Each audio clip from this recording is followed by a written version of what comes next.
Yeah, yeah.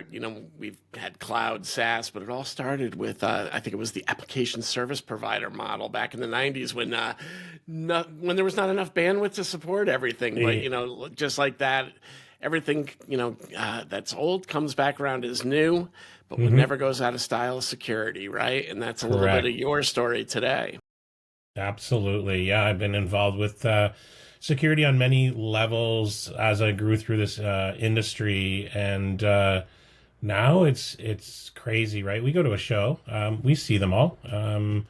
It's mind-boggling for an MSP to probably try to weed through everything and really understand what they should be using and what is the right products, because honestly they could have, they could be offering out over 100 different security products to their clients, which is not necessary, obviously. Yeah, I know there's a lot of talk out in the marketplace today about tool fatigue, right? So, Mm, the tools that are stepping up to the plate and taking charge are the ones that are kind of answering a couple solutions without trying to be all and everything to everybody, right? Because there is some diversity required, but it is getting amazing how much you might need to put into your stack. And of course, the complaint we hear a lot of times from our MSP partners is, and I have to pass that cost along, which also makes it difficult for me to be correct. competitive, right? Hmm.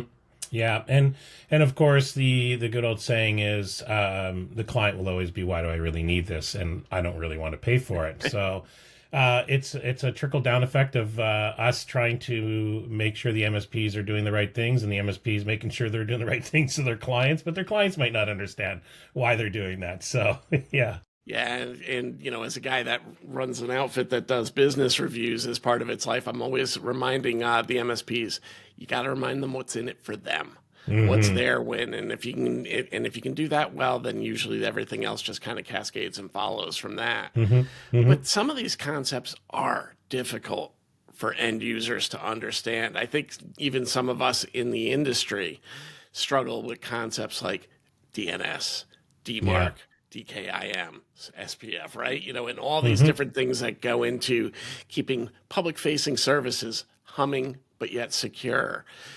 Obviously, this is an area of your expertise, Dave. Maybe you can share a little bit about what you've been seeing out there and how you've helped kind of shape the conversation with your partners to ensure that they have success. Yeah, well, just generally speaking, and not so much focused on maybe Valley Mail or the other company I was involved with, but it's really just a positioning and making sure they understand. Like, it's not necessarily maybe fits for everybody. Maybe it's not a priority for everybody, and MSPs, again, going back to the challenge of why your product and why that product and why this product.